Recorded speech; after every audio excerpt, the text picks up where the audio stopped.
La glycémie correspond à la concentration plasmatique du glucose. Au cours de la journée, sa valeur varie en fonction des apports et des besoins énergétiques de chaque personne.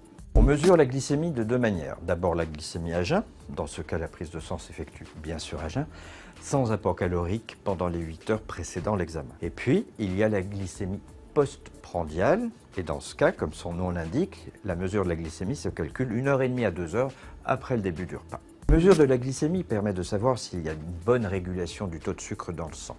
Cet examen est prescrit lorsque l'on soupçonne une hyperglycémie, qui peut révéler un diabète, mais il est aussi prescrit pour détecter une hypoglycémie, c'est-à-dire un taux de sucre insuffisant dans le sang. La mesure de la glycémie est également un examen fréquemment prescrit au cours de la grossesse pour détecter si la patiente ne souffrirait pas d'un diabète gestationnel. La glycémie à jeun est comprise environ entre 0,7 à 1,10 g par litre. La glycémie après un repas oscille environ entre 1 et 1,4 g par litre 2 heures après un repas. Selon l'OMS, le diabète est évoqué lorsque la glycémie à jeun est supérieure ou égale à 1,26 g par litre, et ceci lors de 2 prélèvements successifs afin d'avoir 2 dosages de la glycémie. N'hésitez pas à faire un dépistage du diabète, surtout s'il existe des antécédents familiaux.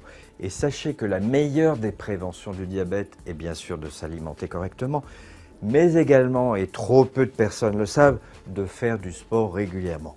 D'ailleurs, saviez-vous que le premier traitement conseillé lorsqu'on découvre un diabète ou un prédiabète est le sport, combiné bien sûr à des conseils nutritionnels. La pratique d'au moins 150 minutes de sport par semaine fait en effet baisser l'hémoglobine glyquée d'environ 0,7 % chez les diabétiques de type 2.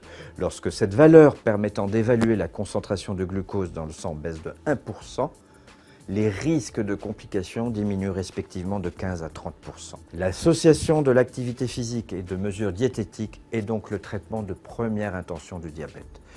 D'autre part, lorsqu'on est prédiabétique, l'activité physique fait baisser d'environ 50 % les risques de devenir diabétique à moyen terme.